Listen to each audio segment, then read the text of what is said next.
మనం మన 5 సంవత్సరాలలో ఎక్కడా కూడా తప్పు చేయాల.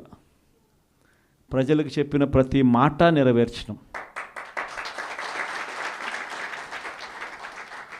మేనిఫెస్టో అన్నది మామూలుగా రాజకీయ నాయకులకు మేనిఫెస్టో ఇస్తారు, ఎన్నికలు అయిపోయిన తర్వాత దాన్ని చెత్తబుట్టలో వేసే పరిస్థితి నుంచి మేనిఫెస్టో అన్నది ఒక డెఫినిషన్ ఇచ్చి, మేనిఫెస్టో అన్నది నిజంగా ఒక బైబిల్ అని, ఒక ఖురాన్ అని, ఒక భగవద్గీత అని ఒక డెఫినిషన్ దానికి ఇచ్చి మొట్టమొదటి రోజు నుంచి కూడా కారణాలు చెప్పకుండా, కారణాలు వెతుక్కోకుండా, కారణాలు చెప్పాల్సి వస్తే కనుక మన ప్రభుత్వంలో మనకున్న కష్టాలు బహుశా ఎక్కడా ఎప్పుడు చూసిండం.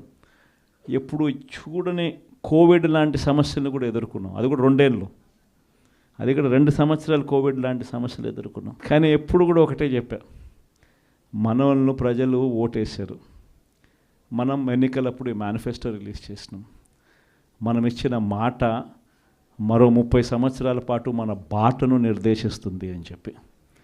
అని ఎప్పుడు కంప్లైంట్ అనేది ఎక్కడ చేయాల. పలానోడు అది చేశాడు, పలానోడు ఇది చేశాడు అని చెప్పి ఎప్పుడు కారణాలు వెతుక్కోలే. పలానా సమస్యలు ఉన్నాయని చెప్పి ఏ పొద్దు కారణం చెప్పాల. ఎప్పుడు కూడా ముఖాన ఎప్పుడు చిక్కటి చిరునవ్వే చూపించాం. ఆ చిక్కటి చిరునవ్వుల మధ్య ప్రజలకు మేనిఫెస్టోలో చెప్పిన ప్రతి హామీని కూడా ఇంతవరకు రాష్ట్ర చరిత్రలో ఎప్పుడు జరగలేదేమో.